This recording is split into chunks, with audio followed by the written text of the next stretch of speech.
ஆதியில் தோன்றிய மொழி, முச்சங்கங்கள் வளர்த்த மொழி, தேனினும் இனிய மொழி, செம்மொழி எனும் மகுடம் சூடிய எனது அன்னை தமிழை வணங்கி எனது உரையை தொடங்குகின்றேன். என் பெயர் விஜிதா, புனித ஜேம்ஸ் கல்விக்கூடம். இன்று நான் பேசவிருக்கும் தலைப்பு கடினம், ஆனால் நீங்களும் அதே அளவு வலிமை உள்ளவர்கள். கடினம் என்பது அதிக உழைப்பு, முயற்சி, திறன் அல்லது புரிதல் தேவைப்படுவதை குறிப்பது. எளிதில் செய்ய முடியாத ஒரு செயலையோ அல்லது சூழலையோ குறிப்பதுதான் கடினம். அதற்கு அதிக முயற்சியும் தேவைப்படுகிறது. ஒரு வேலையை முடிக்க அதிகப்படியான உழைப்பும் நேரமும் கவனமும் தேவைப்படும். உதாரணமாக, ஒரு உலர்ந்த மண்ணின் கடுமையை போக்குவதற்கு அதில் தண்ணீர் ஊற்றி மண்ணின் கடினத்தன்மையை போக்க வேண்டும். அதை போல வலிமை உள்ளவர்கள் என்போர் உடல் வலிமையை விட மன உறுதி, பொறுமை, நேர்மை மற்றும் சவால்களை கண்டு அஞ்சாது எதிர்கொள்ளும் திறன் கொண்டவர்களாக இருக்க வேண்டும்.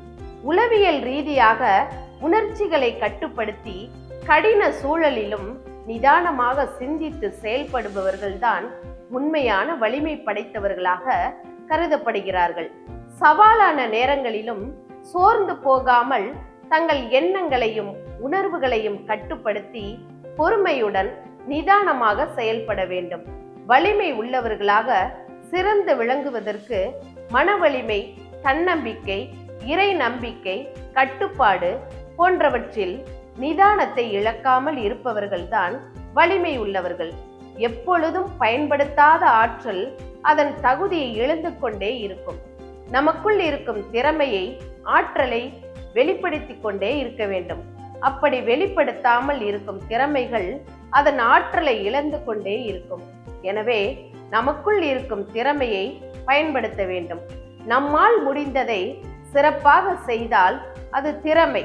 அதுவே முடியாததையே சிறப்பாக செய்து முடித்தால் அது தன்னம்பிக்கை. விழுந்த இலைகளுக்காக எந்த மரமும் வருந்துவதில்லை. மீண்டும் மீண்டும் தளிர் இலைகளை தந்து தன்னம்பிக்கையோடு நிமிர்ந்து நிற்கிறது.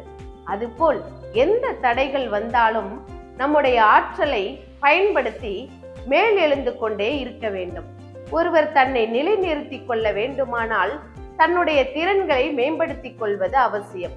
புதிய தேடல் மனப்பான்மையையும் புதிதாக படைக்கும் கற்பனை திறனையும் கொண்டு திறமையை வளர்த்து கொள்ள வேண்டும். இவைதான் கடினமான சூழ்நிலைகளில் பணிபுரிந்து வெற்றி பெற சரியான தகுதிகளாகும். பயத்தையும் தயக்கத்தையும் தூக்கி எறிந்து நமக்குள் இருக்கும் திறமையை வெளிக்கொணர வேண்டும்.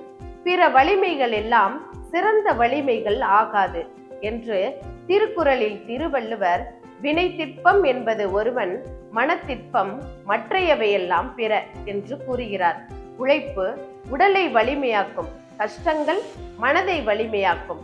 நம்பிக்கை இழந்தவன் வெல்வது கடினம், நம்பிக்கையோடு இருப்பவன் வீழ்வது கடினம்.